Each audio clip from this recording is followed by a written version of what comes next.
A regional transport aircraft with 68 occupants takes off from the city of Santiago de Cuba, bound for the capital, Havana. It is the last operation of the day, and moreover, the last to receive authorization before the airport terminal closes completely. A cyclone is approaching, and the air traffic controllers hurry to clear the airspace. Weather conditions are not favorable, though they are not yet extreme. The route is short, the itinerary familiar, and the pilots are accustomed to flying over Cuban territory. Inside the cockpit, everything unfolds with apparent calm. The ATR 72 model of the Aero Caribbean Company gains altitude heading northwest, leaving behind stretches of green fields and small towns.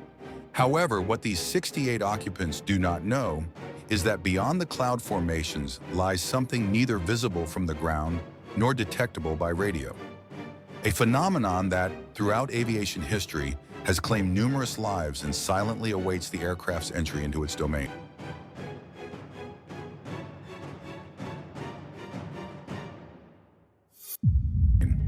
November 4th, 2010. Santiago de Cuba International Airport on the Caribbean island. Just a few minutes past 4 in the afternoon, Aero Caribbean Flight 883 accelerates its pre-departure procedures with the goal of taking off as soon as possible to avoid Hurricane Thomas, which is approaching the region. This flight had begun at Toussaint Louverture International Airport in Port-au-Prince, Haiti, with its final destination being Havana, Cuba. The itinerary included a technical stop at Antonio Maceo International Airport, located in Santiago de Cuba. In this second leg, the aircraft was to head northwest, flying over the province of Sancti Spíritus before beginning its descent toward José Martí International Airport.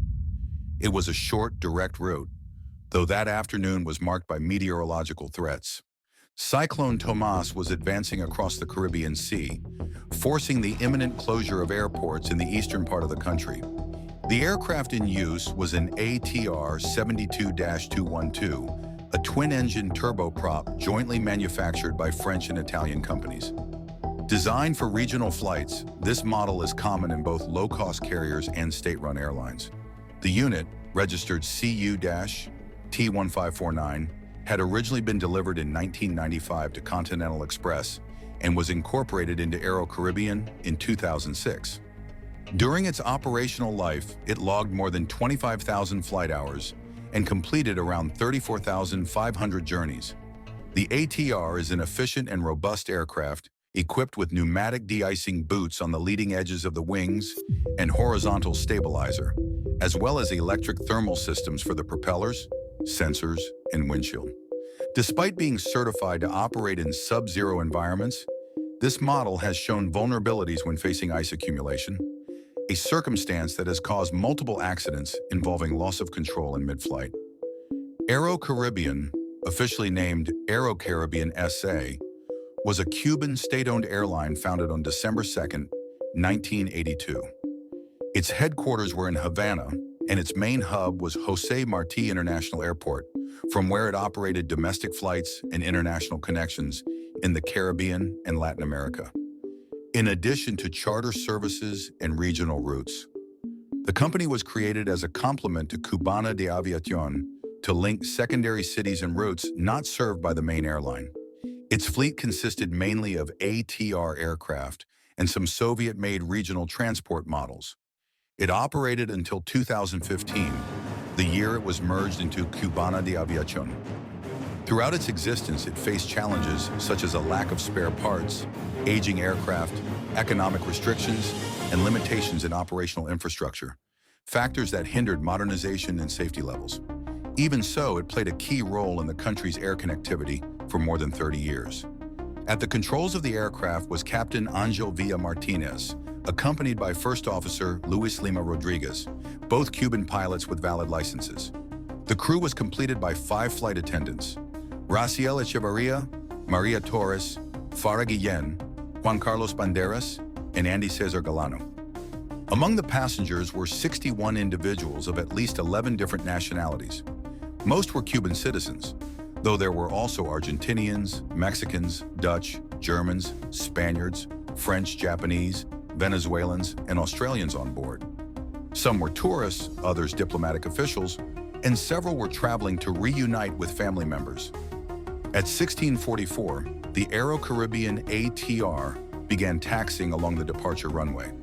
The takeoff was carried out without incident, and the aircraft set course for the Cuban capital. The journey began with relative calm. Passengers relaxed after leaving Santiago, while from the windows a gray, overcast sky could be seen. In the cockpit, the captain and his co-pilot routinely monitored the climb. After approximately 45 minutes of flight, the outside temperature dropped below freezing. Visibility remained acceptable, but the ATR entered layers of moisture at negative temperatures. Ice began to accumulate on the wings, in the air inlets, and possibly even on the propellers. At 1736, the crew requested a descent due to ice formation. At that moment, the following exchange took place with air traffic control, marked by some difficulty in communications due to interference. Brief ATC instructions and responses are reproduced here, adapted to their original context.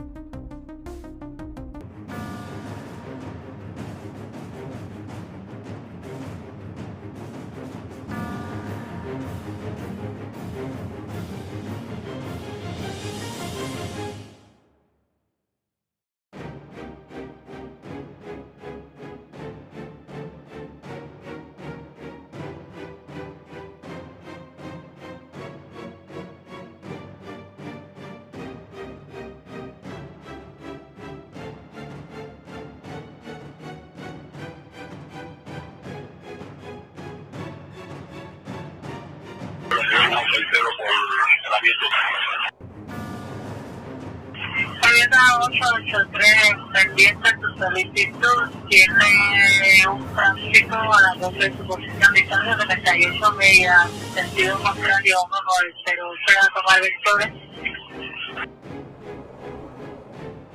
Es correcto, ahora por el 6880.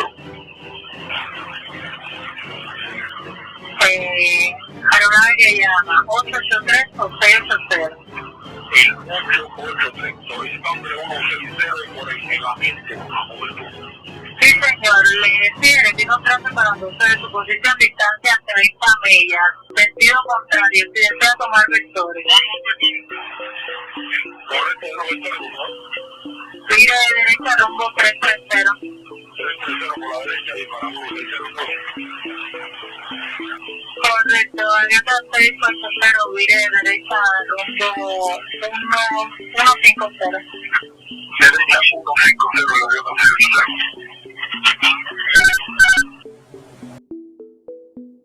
After this coordination, the aircraft began a right turn to a heading of 330 degrees. However, the aircraft did not respond normally and began to lose stability. The ATR swayed sharply, alternating between right and left bank, while the nose attitude shifted abruptly. With tension in their voices, the pilots tried to regain control.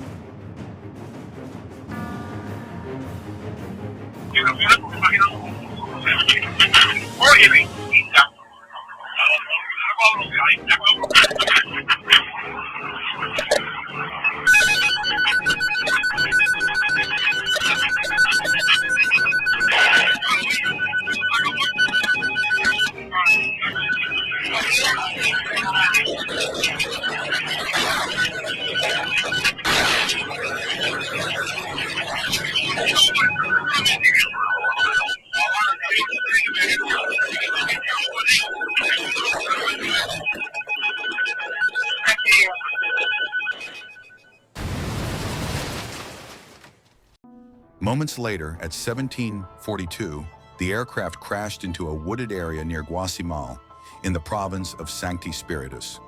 The impact was devastating, and there were no survivors among the occupants. The official investigation, supported by ATR and the BEA, recovered the black boxes and confirmed that the ATR-72 was in good condition. The aircraft entered a zone of severe icing at 20,000 feet, lost lift and control, and the pilots did not correctly follow procedures, resulting in an unrecoverable stall. All 68 occupants were killed. The fuselage was destroyed and burned. The victims were found in their seats and taken to the Institute of Forensic Medicine. Argentina repatriated its 10 deceased citizens. The case highlighted the vulnerability of ATR aircraft in extreme icing, leading some countries to strengthen procedures and training. In Guatemala, a plaque was placed in memory of the victims, and the accident remains one of the worst in Cuban aviation history.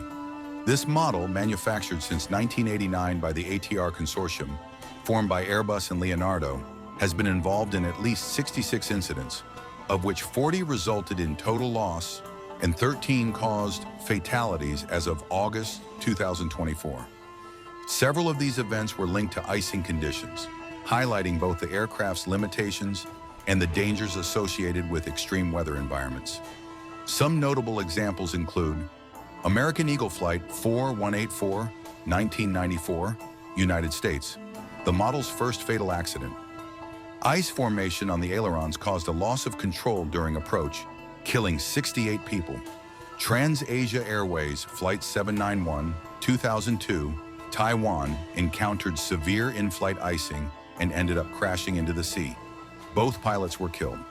UTair Flight 120, 2012, Russia. Without proper pre-dicing and with subsequent ice buildup, the crew lost control minutes after takeoff. 33 of the 43 people on board died. Yeti Airlines Flight 691, 2023, Nepal. During approach, the aircraft crashed following incorrect propeller handling. Although the investigation pointed more toward operational errors than icing, all 72 people on board were killed. Vopas Flight 2283, 2024, Brazil, an ATR 72-500 fell from 17,000 feet into an urban area near Vinhedo. All 62 occupants died. The preliminary report indicated the pilots had reported intermittent de-icing system problems in a region with an official icing warning between 12,000 and 21,000 feet. Witnesses recorded the plane spiraling down before impact. November 4, 2010, left a deep mark on Cuban skies. That day, 68 people were traveling driven by routine, hope, or excitement, unaware that their journey would be cut short by an invisible combination of errors and circumstances. A mix of extreme weather and an aircraft with little tolerance for errors in icing conditions created a situation in which the margin for reaction vanished within seconds. In aviation, a massive structural collapse or a perfect storm is not always necessary to trigger a tragedy. All it takes is a single element mishandled at the worst possible moment for everything to fall apart.